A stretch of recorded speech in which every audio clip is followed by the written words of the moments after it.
बिहार के पूर्व मुख्यमंत्री जीतन राम मांझी ने शिक्षक भर्ती परीक्षा पर लगातार हमला किया है। मांझी का दावा है कि बीपीएससी शिक्षक बहाली परीक्षा से लेकर रिजल्ट तक में धांधली हुई, जिसकी जांच होनी चाहिए। इतना ही नहीं, मांझी दावा कर रहे हैं कि उनके पास धांधली को लेकर पक्के सबूत हैं।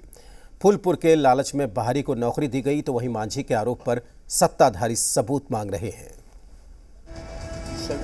पूर्व मुख्यमंत्री जीतन राम मांझी बीपीएससी शिक्षक भर्ती में धांधली पर हमलावर हैं। मांझी का दावा है कि बीपीएससी में हुई धांधली का उनके पास सबूत है। वो बीपीएससी के अध्यक्ष को शिकायत भेजने वाले हैं। तो हमारे पास प्रमाण है, और प्रमाण का जिस यही है कि 11 एवं 12 के शिक्षकों का दस्तावेज सत्यापन, जिसको डीवी कहते हैं, कि दौरान कुल 1698 अभ्यर्थी अयोग्य पाए गए हैं, जिसकी सूचना सोशल मीडिया पर उपलब्ध है।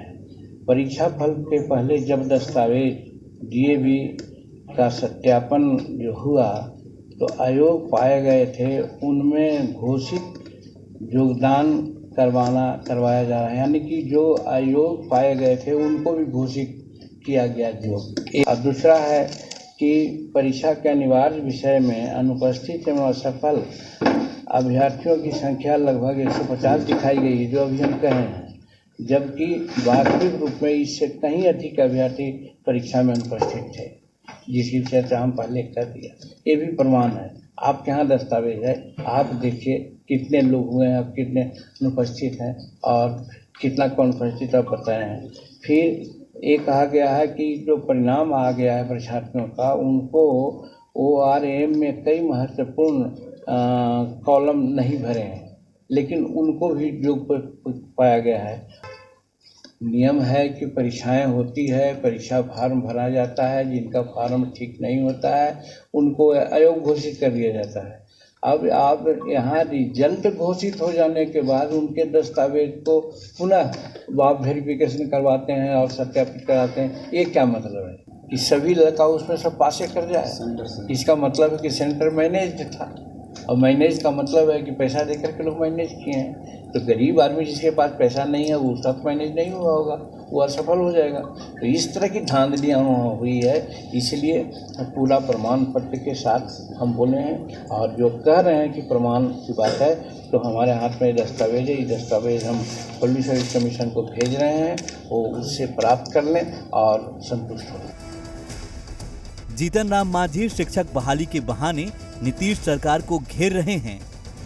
दावा कर रहे हैं कि बहाली में सीटें बेची गईं।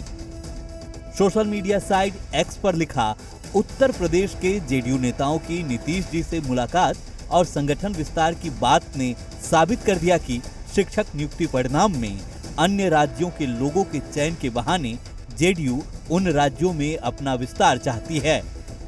फूलपुर की लालच के लिए बिहारियों के भविष्य के साथ सौदा करना दुर्भाग्यपूर्ण है। वहीं जीतन राम मांझी के बयान पर सत्ताधारी सबूत मांग रहे हैं। मांझी जी कह रहे हैं कि उनके पास सबूत है, तो उन्हें मुख्यमंत्री से मिलना चाहिए सबूत के साथ। निश्चित तौर पे अगर कोई गड़बड़ी हुई इस पर कार्रवाई की जाएगी। बयान देने और सिर्फ आरोप लगाने से काम नहीं चलता ना। मांझी जी को सिर्फ अपने बयानों के लिए कुछ कह देना कि हमारे पास सबूत है तो सबूत उनको दिखाना चाहिए। बिहार में जो लोग विपक्ष में हैं, चाहे वो भाजपा के लोग हों या हम पार्टी के जीतन राम मांझी जी हों, अपने बयानों से अपने जलन के भाव को प्रदर्शित करते हैं।